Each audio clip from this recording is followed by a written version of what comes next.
Turn around strategy से तात्पर्य एक ऐसे रणनीति से है जिसके अंतर्गत निरंतर घाटे में चल रही संस्थान के लिए ऐसे विशिष्ट प्रावधान करना, ऐसी अनकॉमन नीति बनाना जिससे कि उसमें पूरी तरह से आमूलचूल परिवर्तन हो जाए। आमूलचूल परिवर्तन हो जाए अर्थात यदि वह बहुत ज़्यादा घाटे में चल रही है तो कम से कम प्रॉफिटेबिलिटी में कन्वर्ट हो जाए और वही स्ट्रेटजी उसको अत्यधिक प्रॉफिट दिलाने में भी कामयाब हो।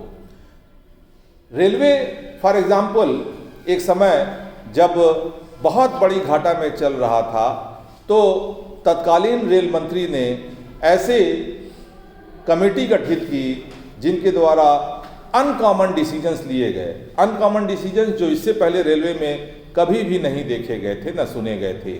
और कोई भी संस्था अनकॉमन डिसीजंस लेने या बिल्कुल एक्सेप्शनल डिसीजंस लेने से बचती है, चूँकि उसका परिणाम घातक भी हो सकता है। परंतु कठिन परिस्थितियों में कठिन निर्णय लेने की आवश्यकता होती है और ऐसी संस्थाएं जो निहायत कठिन परिस्थितियों में निहायत जटिल, अनकॉमन, एक्सेप्शनल और बहुत एक्सेप्शनल जिनकी बहुत क्रिटिसाइज हो सकती है, वो भी पब्लिक सेक्टर कंपनी जैसे इंडियन रेलवे जैसे संस्थान में, तो ऐसे निर्णय को हम टर्न अराउंड डिसीजंस या स्ट्रेटजी के रूप में कहें तो टर्न अराउंड स्ट्रेटजी कहते हैं।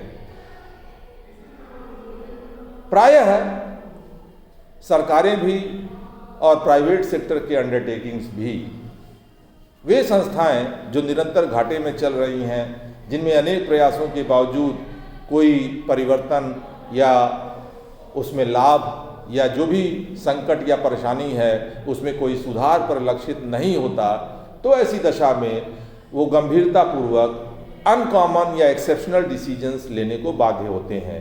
इस तरह के अनकॉमन और एक्सेप्शनल डिसीजंस को मिला करके जब कोई रणनीति बनाई जाती है तो उसको टर्न अराउंड स्ट्रेटजी कहते हैं। तो ये जो 3 प्रकार, इसके अलावा हम चर्चा कर चुके हैं, joint venture, acquisition, combination, cartel, pools,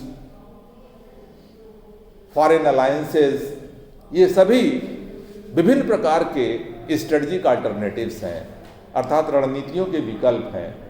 इनमें से किन्हीं एक का या कई का कॉम्बिनेशन बना करके हम अपनी स्ट्रेटजी जो फाइनल करते हैं तो इसको हम स्ट्रेटजिक चॉइस की प्रक्रिया कहते हैं। क्या आप में से कोई बताएगा कि वर्तमान में इस प्रकार के, यानी जो अभी हमने टर्न अराउंड स्ट्रेटजी की बात की, क्या कोई एग्जाम्पल देना चाहेगा किसी टर्न अराउंड स्ट्रेटजी का? प्लीज़ बताइए।